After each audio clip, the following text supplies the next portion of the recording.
मेरठ हत्याकांड में पति सौरभ राजपूत की हत्या की आरोपी पत्नी मुस्कान रस्तोगी सवालों की घेरे में है। एक और नशा, तंत्र मंत्र, काले जादू के दावे, तो वहीं इतने बड़े हत्याकांड की प्लानिंग के पीछे किसी बड़े क्रिमिनल माइंड जैसी चाल। मुस्कान रस्तोगी पर हो रहे हर खुलासे हैरान करने वाले हैं, लेकिन अब एक और खुलासा हुआ है मुस्कान को लेकर। खुलासा मुस्कान की सबसे बड़ी ख्वाहिश पर, जिसे पूरा करने के लिए मुस्कान ने उठाया था बड़ा कदम। सौरभ के भाई बबलू ने खोला है मुस्कान की जिंदगी का ये सबसे बड़ा राज। ये सौरभ जो है वहाँ जाने से पहले 2 साल से पहले जाने से, मतलब जहाँ गया लंदन जाने से पहले भी ये कहीं भगी थी इसकी वाइफ। अच्छा, पहले भी भगी थी।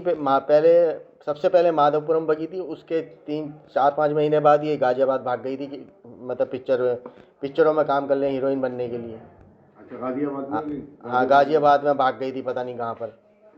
उसके बाद हमने जो है सौरभ से बोला कि भाई अब सही नहीं है, कि हमने केस फाइल करवा दिया था तलाक का। वो भी चालू हो गया था, लेकिन तलाक हुई नहीं। तलाक नहीं हुआ था, क्योंकि वो इससे डर रहा था कि मेरे परिवार को लदवा देगी, मेरे फंसवा देगी उल्टा सीधा कुछ बोल के। तो इस चक्कर में वो ज्यादा वो नहीं कर रहा था। मेरठ में हुए सौरभ हत्याकांड ने हर किसी को हैरान कर दिया। 7 जन्म साथ रहने का वचन देने वाली पत्नी ने अपने ही पति को मौत के घाट उतार दिया। एसएसपी विपिन ताड़ा ने बताया कि पोस्टमार्टम रिपोर्ट में सामने आया कि सीने पर वार करने के बाद भी सौरभ की मौत नहीं हुई थी। उस समय तक भी वो जिंदा था। बाथरूम में गर्दन कटने पर सौरभ ने दम तोड़ दिया। उसके शरीर पर चाकू से करीब 10 बार वार किए गए।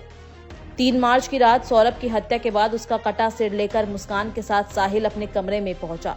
तंत्र क्रिया पूरी करने के बाद सुबह कटा सिर लेकर फिर दोनों मुस्कान के घर लौट गए। मुस्कान की मां कविता रस्तोगी और पिता प्रमोद रस्तोगी ने भी साफ कर दिया कि अंधविश्वास से ही मुस्कान को साहिल ने अपने कब्जे में किया हुआ था। उधर पुलिस ने मुस्कान और साहिल को 14 दिन की न्यायिक हिरासत में जेल भेजने के साथ ही उनका मोबाइल डेटा रिकवरी के लिए फॉरेंसिक लैब भेज दिया है। वहीं टुकड़ों में काटे गए सौरभ का बुधवार की शाम पुलिस की मौजूदगी में गढ़मुक्तेश्वर में ब्रिज घाट पर अंतिम संस्कार कराया गया। बताया जा रहा है कि सौरभ की हत्या करने के बाद मुस्कान और साहिल ने लोगों को गुमराह करने के लिए सौरभ के फोन से उसके सोशल मीडिया पर तस्वीरें शेयर की, जिससे लगे कि सौरभ घूमने गया है। जब परिवार वालों ने मुस्कान से सौरभ के बारे में भी पूछा तो मुस्कान ने बताया कि सौरभ घूमने गया है, लेकिन सौरभ से बात न होने के कारण परिवार को शक हुआ और उन्होंने सौरभ की गुमशुदगी की रिपोर्ट दर्ज कराई। वहीं दूसरी ओर सौरभ की हत्या को लेकर मुस्कान अपने परिवार को भी गुमराह करती रही। साहिल के साथ 13 दिन के टूर से लौटने के बाद मुस्कान घर पहुंचकर रोने लगी।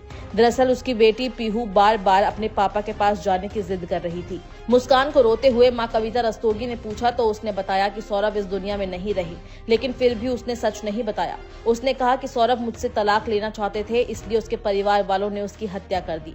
मुस्कान की चालाकी को उसकी मां कविता समझ रही थी। मुस्कान के माता पिता उसे लेकर थाने पहुंचे, जहां सख्ती से पूछताछ करने पर उसने अपना जुर्म कबूल कर लिया। देश प्रदेश की खबरों के लिए धार न्यूज को सब्सक्राइब करें, लाइक करें, कमेंट करें और बेल आइकन दबाना बिल्कुल न भूलें। देखते रहिए धार न्यूज। धार न्यूज के फेसबुक पेज को फॉलो करें, इंस्टाग्राम धार news.mp को फॉलो करें।